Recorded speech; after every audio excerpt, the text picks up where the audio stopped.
This is the Sports Dynasty podcast with yours truly, Trevor. We have a new mic. We're testing it out. If we're too loud, sorry. We'll make adjustments when we can. But this is a Sports Dynasty podcast, like you said. So remember to rate, subscribe, and comment on everything. Yes. All right? We're on iTunes, Spotify, YouTube, Twitter at Podcast Dynasty, iHeartradio, Google Play Radio, and Stitcher Radio. We're everywhere. So there's no excuse not to listen to this beautiful, beautiful show. Absolutely. So we are continuing with our top 10 list of the decade later on the show. But for right now, we're just going to quickly go through the games that are going on Saturday and Sunday with their spreads. So we're just going to rapid fire through like 70% of them because they really don't matter anymore at this point. Yeah, they really don't. Yeah, so let's just get this started real quick, man. Texas at Buccaneers. That'll be the first game tomorrow, 1 o'clock, and the Texans are only favored by 3, which is interesting because Chris Godwin is not playing. So I don't know who the hell Jameis Winston is throwing to. But maybe it doesn't matter. It may not matter because Jameis Winston has been on a tear, especially with this Texas secondary is not good. So I do expect him to make something happen, but like you said before, there's no receivers to throw it to. So I don't think it will matter. I'm going to Texans anyway. I'm going Texans because they need the game. They need the game very badly. Go the same thing, and they will cover. In the same time, Jameis probably won't go down. He's not going down swinging. I want to be surprised they win. Yeah, leave it to I won't be surprised at all. All right, we already spoke about the Bills and Patriots game, but the Patriots are favored by 6.5 for some reason. That's 7 points. That's interesting for Vegas when this is a really, really big game. Well, and they're more evenly matched than people think. I agree. So I don't understand why they're up that much, but that's what Vegas says. I said it in the other episode of Patriot Plays. It'll be 20 to 14 Patriots, but they're not covering that. That spread is ridiculous. The fan of me is saying 20 to 14 Patriots, but the Patriots will win the game, but they're not covering that 7-point spread. That's ridiculous. I really think there's going to be the same game as week 4. Like, same thing. Same result and everything. But, hey, for the fan of me, I'd be very happy if we cover the spread and more. But, I don't know about that. And the Saturday night game is going to be Rams at 49ers. The 49ers are favored by 6.5. That's more reasonable. Yeah. And I think the 49ers will cover that spread. Me personally. What do you think? Same man. Yeah, right. Probably the biggest tank bowl to have ever been introduced ever is going to be Bengals at Dolphins. Bengals are favored, hilariously, by 1 point. So it's a pick 'em. I'm going with the Dolphins. Yeah, they're significantly better in every way. The Dolphins win by at least 10 points. Yeah. This might be the time to pick up like Fitzpatrick or something. Or Devontae Parker. Hell yeah. First of all, the fact that Vegas is just disrespecting the Dolphins like that. I mean, they're trash, but they're not They're not Cincy trash. For real, that's ridiculous. Yeah. That's terrible. Next tank bowl. There's actually 2 tank bowls from what I see right now. Giants at Redskins, both 3-11, and the Redskins are favored by 1, so another pick 'em. I think Daniel Jones is back, right? I think so.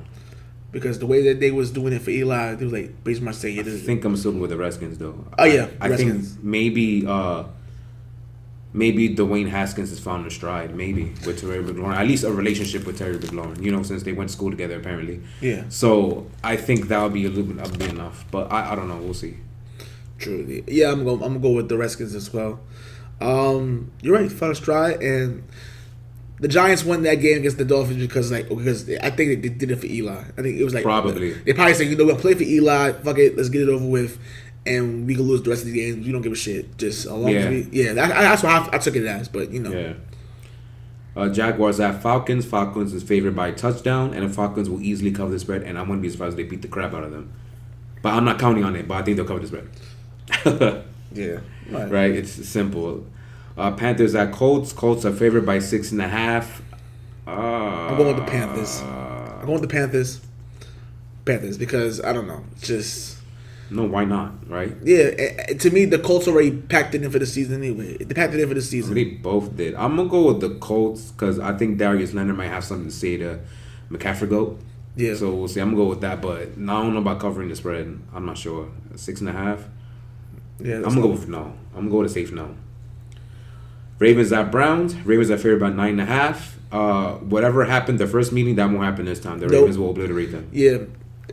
And they're lucky that they're not in. They wasn't in Baltimore because this would have been a 17-point spread in Baltimore. So Yeah, like the fact that the Browns are 10-point underdogs at home, that makes it worse. You're 10-point underdog at home. Mm-hmm.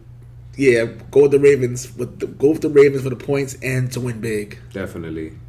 All right, Saints at Titans. Saints are favored by only 2. I'm interested in this game because I would like to see how the Saints look in the tough road game like this. Even though they kind of don't need it, but they do at the same time because the NFC is kind of insane, the top 4. Yes. 11 wins for 4 different teams. So they would like to keep this up. I want to see how they look on the road against a desperate Titans team now. I'm picking the Titans to win the game. Because they have to. They have to. And then, if they do win, which I think they will, but I think the Saints probably going to listen.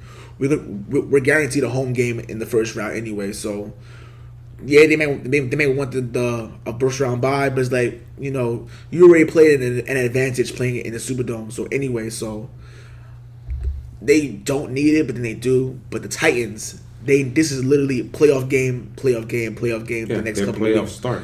Yeah, already. So I'm going with the Titans, and then I want to see how they, especially being at home. So I know the crowd's gonna be into it too. Mm-hmm. I'm going with Titans. The Titans I'm going with the Titans too, but the Saints would impress me if they wind up winning the game, depending on how the Titans look, though, of course. Steelers at Jets. Steelers are favored by 3.5. Le'Veon Bell's quote-unquote, I guess you can call revenge game. That's the first time playing his former team. Steelers got this. I wouldn't be surprised, though, if Sam Darnold shows up, even though this is a good Pittsburgh defense. It's probably about time for the defense to play a little flat, They've been very, very good, and it's like, haven't seen them slip up yet. But I'm still going with Steelers, just really close one. I'm going to go with a really close one. You just don't care about... I just don't care, because I'm like, yo, who's the fuck... This game sucks. This game sucks. We almost went to this. Our friend Miguel is a Steeler fan, and I guarantee there'll be more Steeler fans than Matt Stave anyway. Yeah, there'll be more black and gold, yeah. Yeah, more than likely, I'm going to Steelers, just because technically they're still in it, and they need to win. Yeah, I think they still have the 6 seed. So yeah, they do, because everybody else lost, so they have to win this game. So Steelers win. Yep. Lions at Broncos. The Broncos are favored by 7. Drew Lock will come back and destroy them. Yes. Yeah, I agree. Listen, they already told Patricia and Quinn that you're coming back next year. They're good, yeah. So they can lose every other game after that, even though this is terrible, and Lion fans should be pissed because they've lost 9 games in a row. They sound like, yeah, they did. Yeah, they did. So that's hilarious. My boy Drew Lock will come back and destroy. Yeah, he's gonna destroy them. Raiders at Chargers. Chargers are favored by 7.5. They're in LA. Yeah. I'm going with the Raiders. The Raiders, it will literally be a whole game over there. It will literally be a whole game in Carson, California. I'm gonna go with the Chargers because their defense actually is pretty close to the way it was last year since Derwin James came back. I think they're gonna disrupt Oakland a bit, and that'll be just enough. Even though the Rivers will probably throw like 60 interceptions and Melvin Gordon will fumble 100 more times, pretty much. They're probably gonna turn over the ball another 3 to 5 times in the game. So I still think the Chargers defense is good enough to carry them to this win. Raiders win.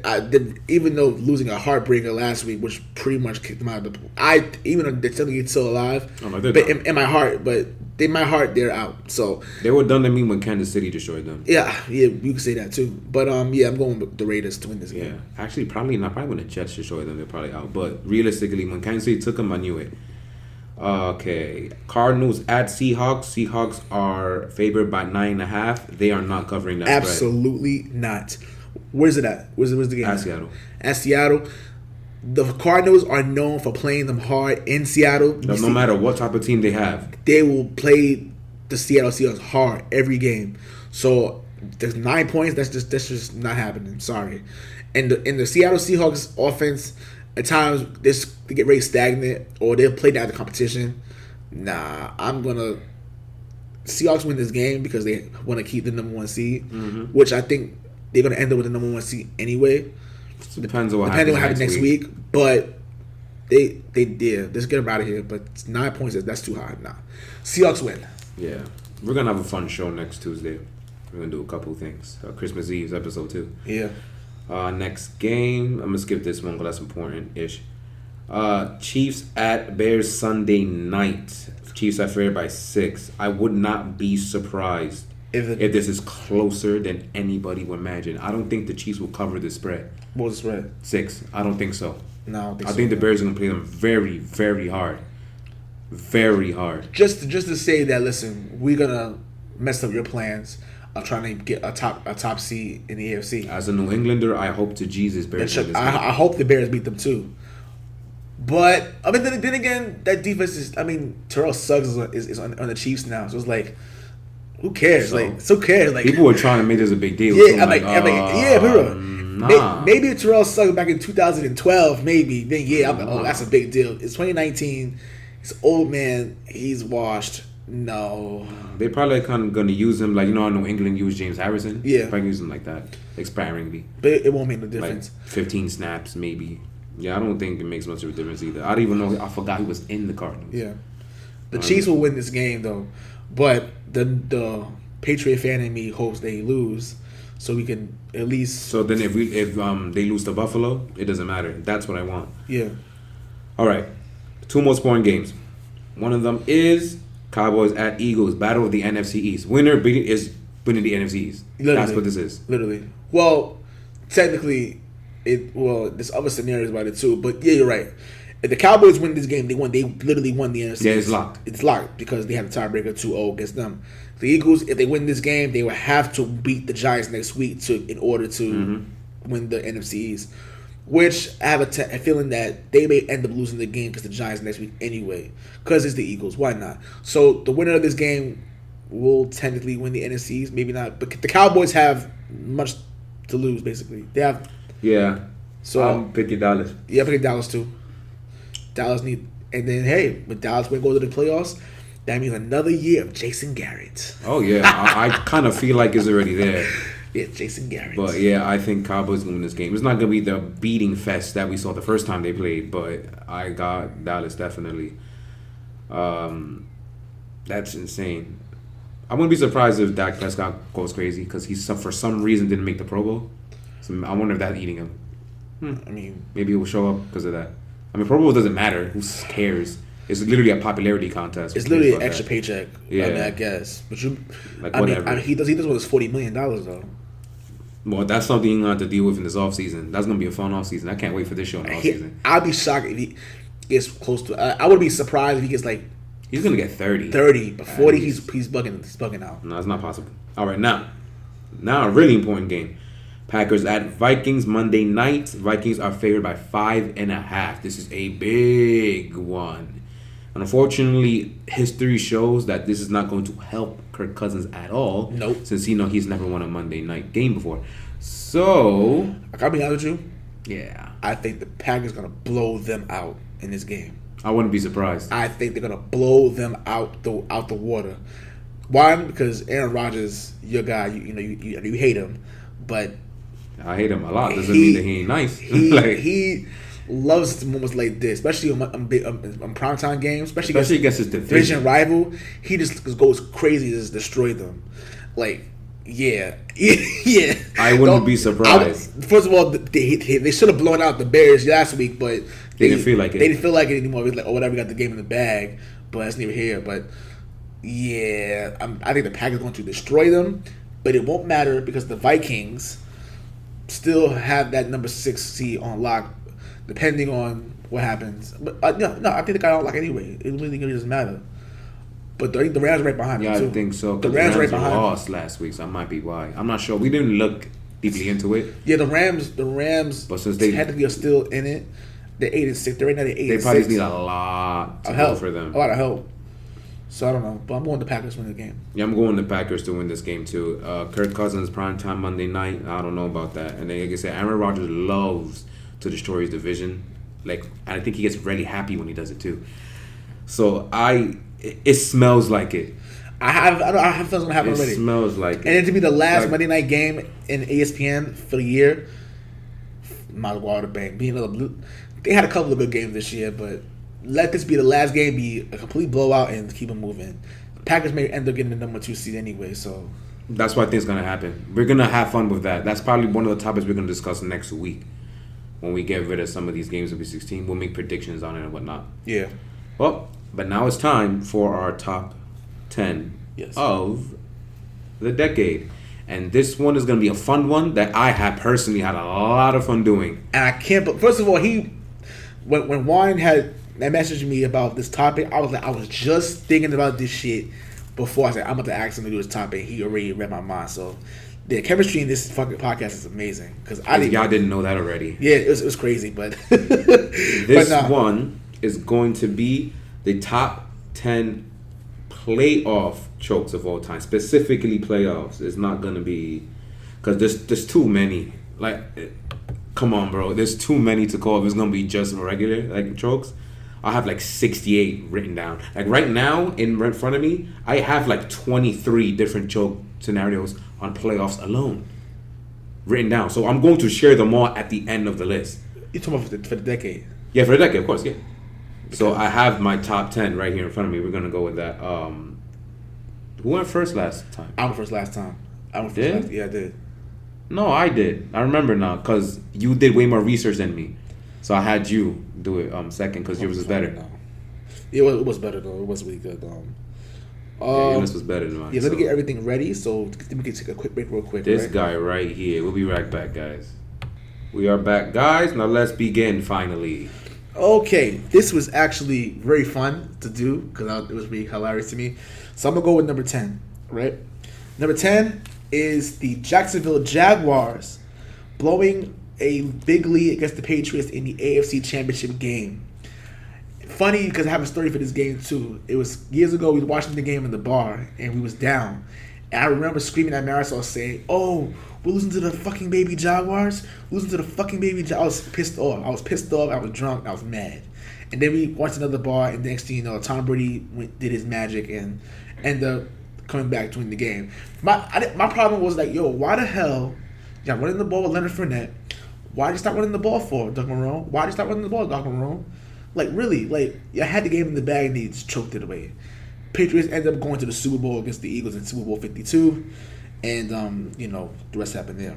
Number 9, Cody Parkey missing his game-winning field goal against the Eagles in the wild card weekend of last year. The double doink, first of all.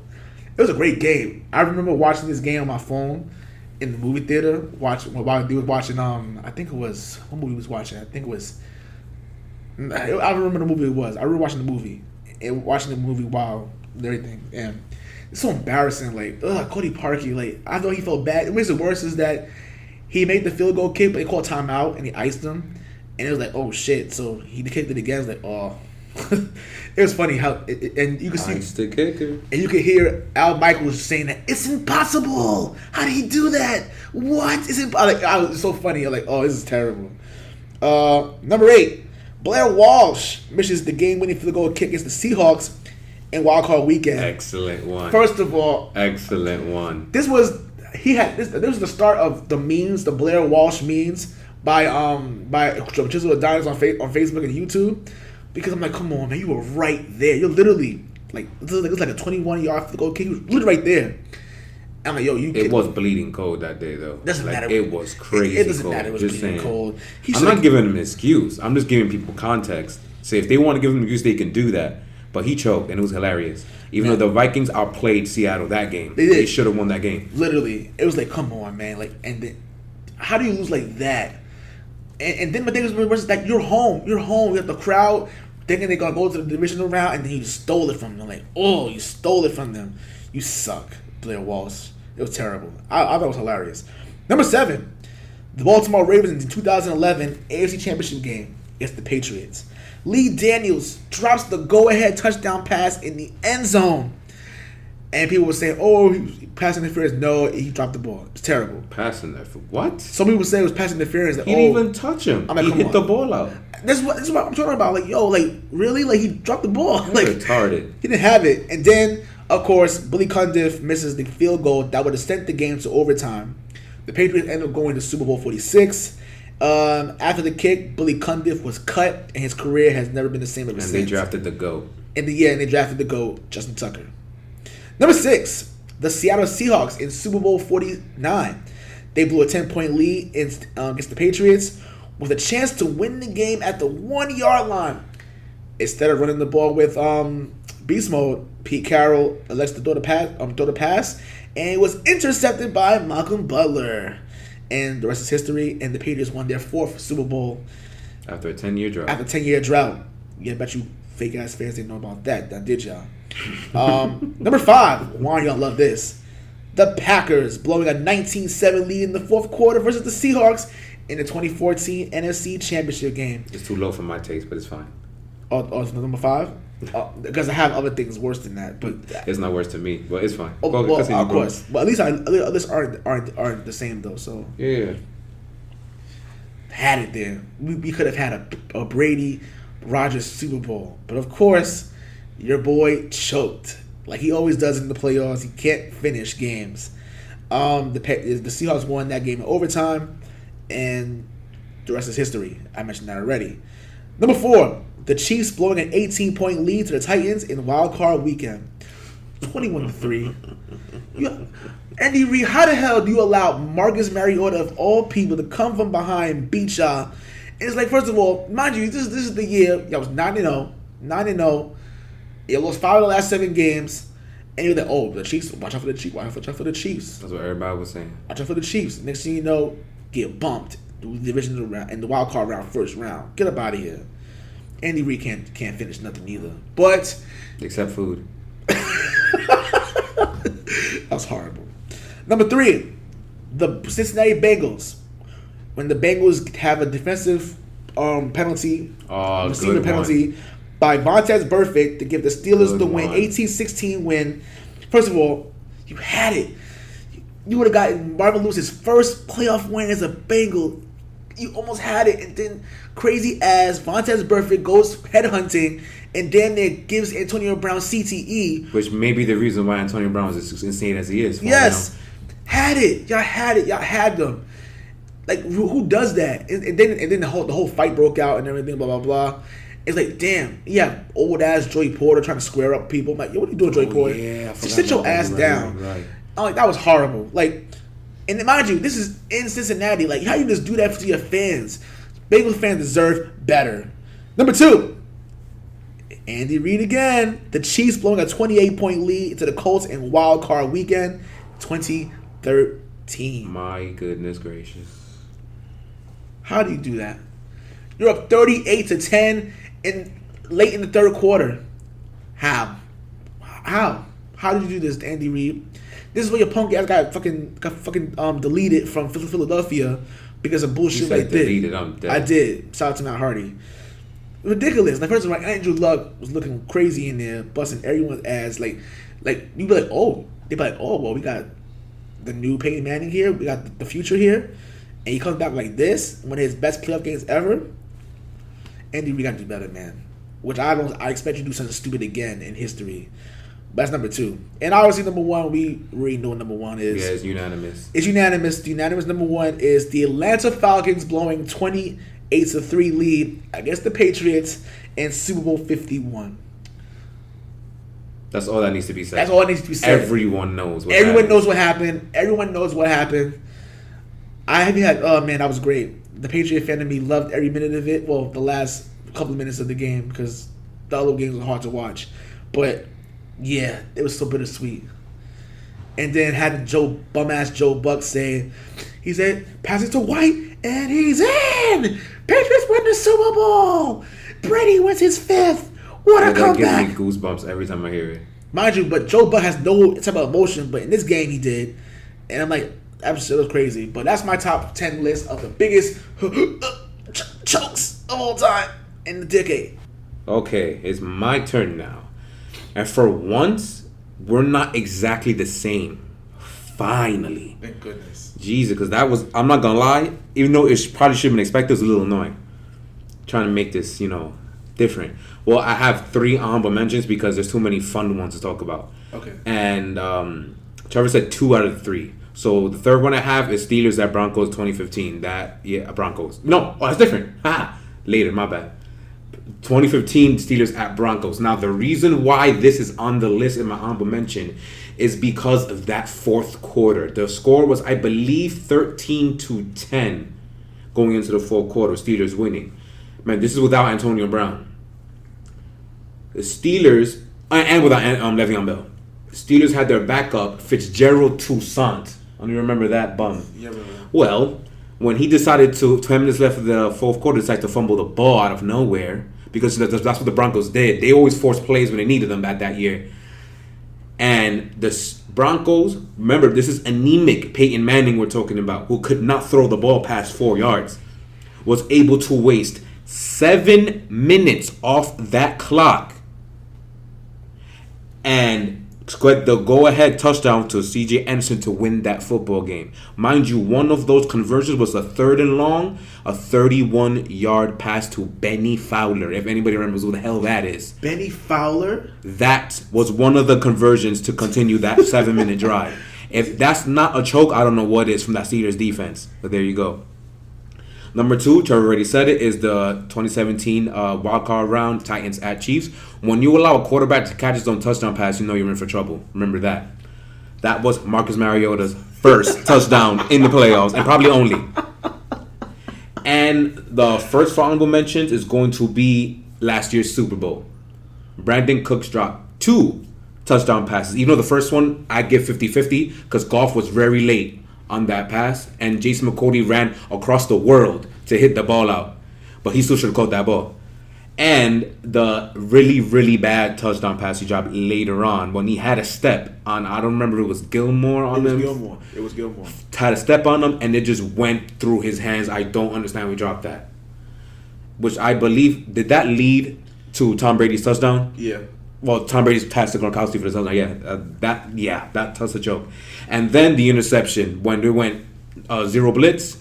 Duron Harmon came screaming. The dude just panicked and threw the ball like an ass. And boom, intercepted by Stephon Gilmore. Yeah, that's a joke. All right, now, number 10 is going to be 2012's division round, Ravens at Broncos. Raheem Moore, everyone. Oh, the double time game. When you don't know how to play prevent defense. And then when Peyton Manning threw a pick at the second overtime. That went 2 overtimes. Yeah, second overtime. But nobody seems to remember that for some reason. Peyton Manning is notorious for this, by the way. But yeah. Number 9 is going to be Ravens at Patriots 2014 division round when they blew a 14-point lead twice. Yeah, I remember that game. And Joe Flacco threw a pick at the end, not the end, but close to the end of the game to lose it. Number 8, that is what Trevor had. Steelers at Bengals 2015 when Vontaze Burfict won a freaking missile Antonio Brown. And then another one when Pac-Man Jones was the real thing. Pac-Man Jones had another 15-yard penalty to set up the field goal for them to lose the game. Remember that one.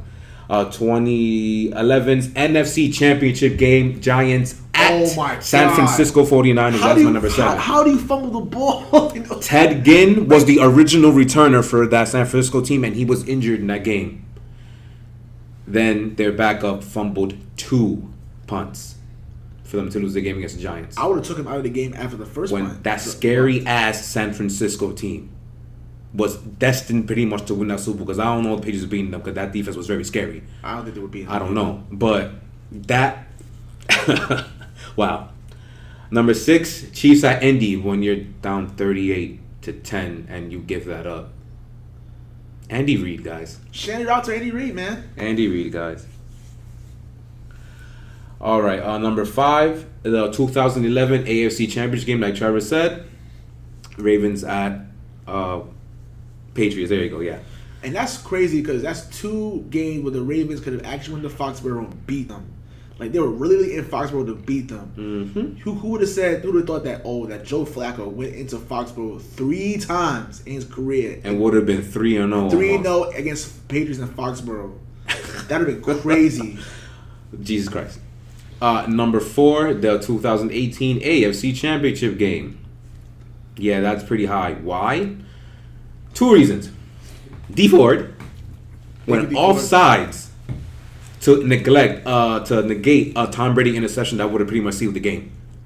Then another Andy Reid moment, overtime. Why did you not call a timeout at all when Tom Brady was dinking and dunking and destroying that defense all the way down the field for a touchdown? Why did you not call timeout at all to give your defense some type of rest, some type of restart, something to adjust somewhere? No, he just let it happen. I knew that game was trouble when Andy Reid deferred the kick to the Patriots in the beginning of the game and went straight down the field instead of saying, "Oh, we can." Yeah, that was dumb. Yeah, no one talks about that, that for some dumb. reason. It's another Andy Reid choke moment. It's to the point where I almost gave us an Andy Reid cap because he choked so many times, as I'll reveal to you later, that half this list could be Andy Reid alone. This decade, by the way. It has nothing to do with Philadelphia. That's how bad he is. Anyway, number 3, Super Bowl 49. Trevor said, interception. We didn't run the ball. I thank you. I take it. Even though I will always stand by that him throwing the ball there was not stupid. It was great execution by the New England Patriots. But I still would have ran too. Just saying. Pete Carroll cost him that Super Bowl, and they're still paying for it to this day. Yeah. Oh well. Number 2, my favorite game of all time.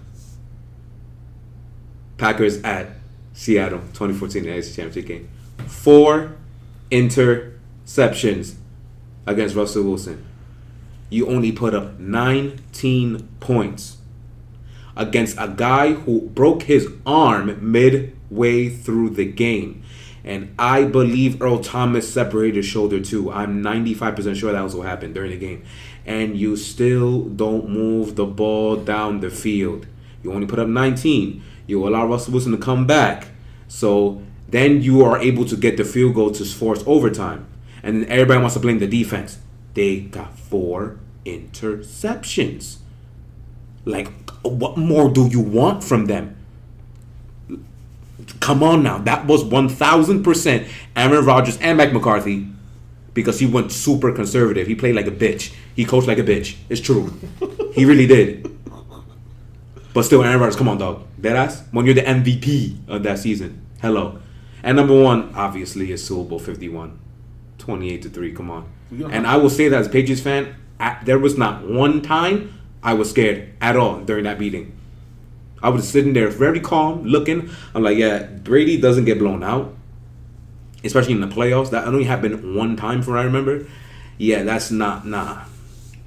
He wasn't getting blown out. I knew at the worst case scenario, he's going to come back and lose. That was worst case scenario. And then he won. It was great. Now, I literally have a list of all the playoff chokes that's happened in this decade for you guys. So I'm going to list them all with reasons as to why really fast. And then we'll end the show here. Alrighty. All right. So we're going to start from the beginning of the decade. Jets at Colts 2010. I believe that was the wild card round, if I'm not mistaken. Yeah, it was. Yes, it was. This is the reason why. People don't remember this. And it had nothing to do with Peyton Manning for once. This is all the coach, Jim Caldwell. The Jets were going down the field little by little, but they only had literally like less than a minute left. And they were down by like 1 or 2. I don't remember the score exactly. Jim Caldwell wound up calling their final timeout when there was about 30 seconds left. Jets had one timeout to go, and they were, I want to say, close to midfield. Why did you call timeout? It was to the point where Peyton Manning flipped out in the sideline when he called that timeout. Then the Jets had an extra timeout. They got a nice little 20-yard pass to Braylon Edwards for field goal range. They called their timeout because why the hell not? Kick the field goal and beat them. Why just call timeout instead of letting them waste their timeout? And they would have had to get the pass, hurry up, and try to spike. And then you would have had your timeout to ice Nick Folk. But you didn't do that because you're a dumbass. So, then you lost. That's the one time Peyton Manning finally gets a pass for choking. All right, I already said the Giants, 49ers. I already said the Ravens and Patriots. Ravens and Denver reseed. The NFC Championship game in 2012, 49ers at Atlanta. The Atlanta Falcons were up 24 to, I believe, 7 at halftime. And they never scored again and lost. I remember people complaining that there should have been a pass interference or whatever at the end of the game. You blew a 17-point lead to lose the game. Why did it get to that point? Why are you letting refs get into it? That's your fault. So the Super Bowl 51 was not the first of Matt Ryan's chokage. That was the first. Chiefs and Indy you went to. This choke is debatable, but I'm going to say it because, again, in the circumstances, Super Bowl 48, the best offense, quote unquote, ever gets locked up to 8 points, and that's because Seattle stopped giving a rat's ass. That's not the biggest choke you put out there. However, you were the best offense in history, quote unquote. Why do you only have 8 points when they stop caring? Tom Brady would have gotten blown out. That's a problem. That's what even Stephen A says that. It might be the truth. Just saying. Okay, Dallas at Green Bay. The refs choked. He clear as day called that football, Des Bryant. He did. It's not to say that Green Bay wouldn't have went back down the field and scored anyway, because he could have. He loves to beat up on Dallas, as you see in the future, on Aaron Rodgers. So he probably would have won anyway. But that was on the refs. They choked. They messed that up for Dallas. It could have been Tony Romo's chance. Especially since, let's say, Dallas won that. They beat Seattle earlier in that season. Who's to say? And that was DeMarco Murray's crazy season, too. Who's to say they will not beat him and play Patriots instead? But we'll never know because of the referees. Okay, let's see. Continue. We probably said most of this now. Oh, Chiefs at Patriots 2015. The Chiefs took over 5 minutes 2 times in the second half to score touchdowns against the Patriots when they were down double digits twice. Again, another Andy Reid moment. It's not a big one, but that was similar to what happened to Andy Reid when he was in Philly against the Patriots in Super Bowl 39. This happened. He doesn't know how to deal with time management. I don't understand him. But he's a go great all-time coach. Yeah, sure. Giants at Packers 2016. They want to have the boat party, right? In Miami, Odell Beckham. And guess how many touchdown passes he dropped? At least 2. Well, stop drinking, dumbass. I guess you could say it's a choke. That is a choke. Honestly, they have no shot. That's 100%. That's not true. Who said that? That Packers team was trash in 2016. I'll tell you, I don't know. And this is Eli Manning in the playoffs. That Giant team, I didn't think they would win that game anyway. They were better than Green Bay. They had the better quarterback, but they were better than Green Bay. That was the year they would go on defense. They could have done something. The truth. Just saying. Okay. This is me talking. No problem. The truth. Let's see. Packers at Dallas the next round. Why did you leave Jericho wide open in the sideline to lose the game? Really? Plus, y'all started off really, really bad. But I could leave that to Judge. That was Dak Prescott's first time and all that. But he was wide open in that sideline. You can give credit to Aaron Rodgers there because he extended the play. You know what he always does. You know the little fairy tale. I'm a trouble when he wasn't, but whatever. And then threw a dot. But you did leave him wide open. Come on, dog. And one more. No, it's a few more. My bad. I had like 20. Steelers at Chiefs 2016 divisional round.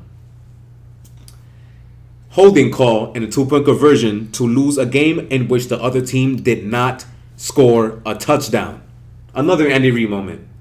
It wasn't completely his fault, but again, that happened and it was hilarious. How you lose to a team who don't score a touchdown?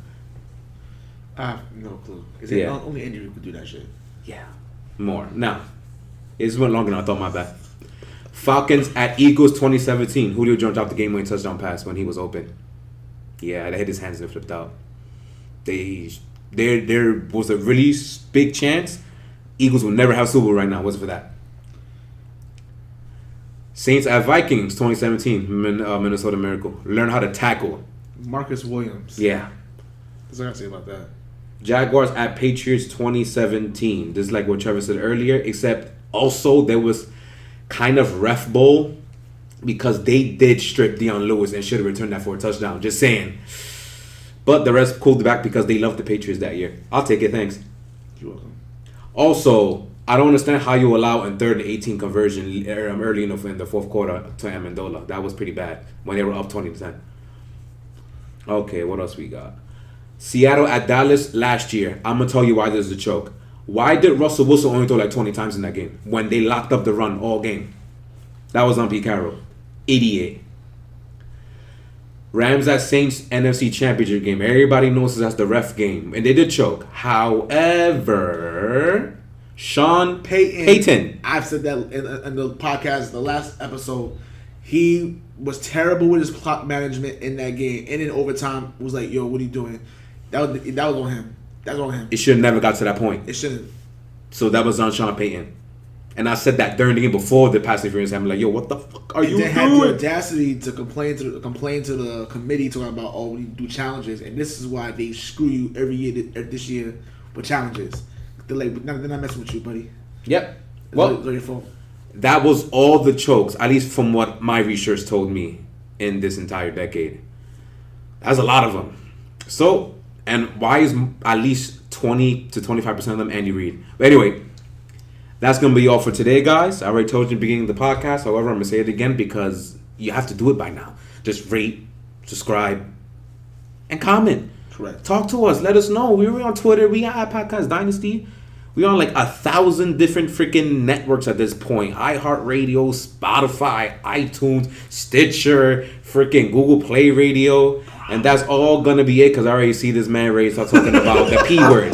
We're going to be gone. Love you guys. Peace out.